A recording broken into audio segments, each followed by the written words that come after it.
Greetings everyone. Welcome to a new video in this series, Women Who Inspire. In today's video, we are going to talk about Noor Inayat Khan. My name is Debshuvra Chaudhary. Below is the link to a Facebook group that I've created. Please feel free to send me a request if you wish to join. I am sure most of you have watched at least one James Bond movie. James Bond is a fictional character, but this lady was a real-life secret agent, and this is her story. Noor Inayat Khan was an Indian princess who was also a British secret agent in German-occupied France. Noor Inayat Khan was born in Moscow on 1st January 1914 when her dad, who was a musician trained in Indian classical music, was there for a performance. In addition to being a musician, he was also a Sufi teacher. He was from India and her mom was from the US. Earlier I told you that she was an Indian princess. She was a descendant of Tipu Sultan. People from India would know who he was, but for those not from India, let me tell you that Tipu Sultan was the ruler of the kingdom of Mysore in south of India from 1782 to 1799. Soon after the outbreak of World War I, the family moved to London and lived in Bloomsbury. In 1920, they moved to Paris, France, where Noor Inayat was educated. In 1927, tragedy struck when on a pilgrimage trip to India, Noor's father passed away. At a raw age of just 13 years, she took responsibility of her family. It was here in Paris that she studied child psychology at the Sorbonne University. Here's a fact for you all. Marie Curie, the famous Polish-born French physicist, also studied at the Sorbonne University. In addition to child psychology, she also studied music. As a girl, she was known to be quiet, thoughtful, and creative. In the photo on the right, you can see Noor with her father, and in the left, you can see her with her mom. She began her career writing poetry and children's stories. She wrote short stories about the previous incarnations of the Buddha in a book which was called 20 Jataka Tales and was published in 1939 in England. By the way, the instrument that you see Noor playing in this photo is called a veena, and it is a very popular musical instrument used in Indian classical music. The Battle of France lasted from 10th May to 25th June 1940 during World War II, following which the German armed forces captured Paris. It was just before this capture that Noor and her brother Vilayat decided to fight the Germans and the fascist regime. This was an interesting decision on their part because they were brought up to be a pacifist. In 1940, the family escaped to England. On the left, you can see a photo of Hitler with the Eiffel Tower in the background. This photo was taken after the German forces captured Paris. On the right, you can see the victory parade of the German 30th Infantry Division on Avenue Foch. After the family moved to England, Noor volunteered to join the Women's Auxiliary Air Force in November 1940. It was here at WAF that she was trained as a radio operator. While she was mastering her Morse code skills, she was being monitored by the Special Operations Executive who were looking for people with French language skills. By the way, the Special Operations Executive was formed in 1940 and it was a volunteer spy force that was set up to wage a secret war. The agent's main responsibilities were sabotage and subversion behind enemy lines by providing money and arms to the resistance. Noor was a perfect fit for the SOE because of her language skills and her knowledge of the area in France. At her interview with the SOE, she was told that she would be sent as a secret agent in occupied France after her training and that she would be without protection and that if she was caught, she would be shot. She took the job very well knowing the risks involved. Just think about this for a minute. Here's a girl in her late 20s who was fearless, determined, and eager to make her contribution towards defeating the Germans.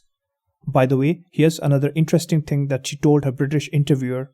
She said that after the war, she may return to India and fight against the British for India's independence. In the spy training school, she was trained to handle guns and explosives, to find sources, to break locks, to send letters in code, and to improve her understanding of the Morse code. Interestingly, she did not impress with her espionage skills. Her colleagues in the intelligence network had doubts about her abilities to succeed in this line of work, with some saying that she was too young and inexperienced. However, her wireless skills were impeccable.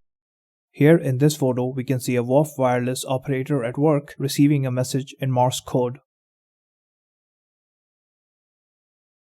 Despite having doubts in her espionage abilities, she was selected for this dangerous mission in occupied France. Her work there was to provide on-the-ground information from France and act as a link between the operatives and the base in London. This was a very difficult job because the operators had to be constantly on the move to avoid detection, and in addition to this, they also had to lug around a heavy radio equipment which was disguised in a suitcase and weighed around 20 pounds or 9 kilos.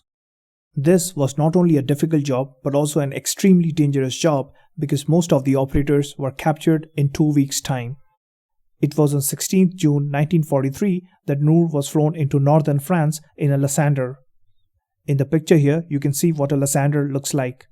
She went to France under an assumed name Jeanne-Marie Renier, posing as a children's nurse. Her code name was Madeleine. She joined Europe's biggest SOE circuit, which was known as Prosper, and was headed by Francis Suttle. In the picture here, you can see a map showing major SOE networks in France, June 1943. Here you see the Prosper network in northern France, where the SOE agents in this circuit operated from. So this is the photo of a portable radio that was used by wireless radio operators to communicate with London. Here in this photo you can see a Royal Air Force plane dropping supplies in France. Within 10 days of her joining the Prosper network, disaster struck when all the other British agents in her network were arrested by the Gestapo. She was the only one left, and though she was offered the option of returning to London, she declined. She wanted to stay back to rebuild the network and keep the communication lines open for the French comrades. She now started doing the work of 6 radio operators. To avoid detection, Noor was constantly on the move, often changed her place of transmission, kept her transmission short, and according to some reports, she also changed her appearance by constantly dyeing her hair so that recognizing her would be difficult. Now just imagine yourself constantly moving around with a wireless set in a suitcase that weighs 9 kilos. And remember that Noor was a delicate woman, so for her to constantly move around with this kind of weight must have been difficult. Her transmissions to London had become mission critical to the war effort because using her information, London organized safe exfil for injured airmen and allowed important deliveries of arms and money to come in. Here is what made her truly awesome. Like I told you all before, most radio operators only survived for 2 weeks before getting captured, but Noor Inayat Khan worked secretly for 3 months. The Gestapo knew her by her code name Madeleine and spent considerable resources to track her down. Noor Inayat Khan was scheduled to leave for England in October 1943, but just as she was about to leave, she was captured by the Gestapo. It is said by some historians that she was betrayed by Ren Gary, who was the sister of Noor's circuit leader, André Gary.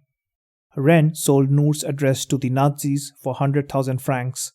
They found her codes and messages and asked her to cooperate, but she refused to help. She tried to escape twice but was caught. It was after her second attempt to escape that Noor was considered as highly dangerous and was transferred to Germany's Pforzheim prison on the edge of the Black Forest. By the way, she was the first agent to be sent to a German prison. It was here that she was kept in solitary confinement, was shackled in chains, fed small quantity of food, and was beaten, tortured, and interrogated. She was kept in this prison for 10 months. Just imagine being beaten, tortured, and interrogated for 10 months. It was so bad that at night her fellow women prisoners could hear her crying in her cell. Despite all these atrocities, she refused to reveal any information on her work or her colleagues. She did not even reveal her real name to the captors. On 12 September 1944, she was moved to the Dachau concentration camp. Here, she had to endure further torture and was beaten brutally every hour by SS guard Wilhelm Rupert before finally she was shot from behind. Her last word was liberté, which is a French word that in English translates to freedom. On 16th January 1946, she was posthumously awarded the Croix de Guerre. Croix de Guerre was a French military decoration created in 1915 and 1939 to reward feats of bravery either by individuals or groups in the course of the two world wars. In 1949, 3 years later, she received the George Cross. This was a British civilian and military decoration awarded for acts of the greatest heroism or of the most conspicuous courage in circumstances of extreme danger. In 2020, Noor became the first woman of South Asian descent to be honored with the blue plaque at her London wartime home. On the left, you can see a photo of the blue plaque. On the right, you can see what a Croix de Guerre looks like. Here is a quote by Harper Lee that I think fits perfectly on Noor Inayat Khan. Real courage is when you know you are licked before you begin, but you begin anyway and see it through no matter what. Noor Inayat Khan was a woman with immense courage, kindness, resolve, and determination who believed in freedom for all. As an Indian, her contributions to the World War II efforts make me extremely proud, and as a human being, I hope we all imbibe her moral values and beliefs. If you haven't already, please do subscribe to my channel. I'll see you guys soon with a new video. Bye bye.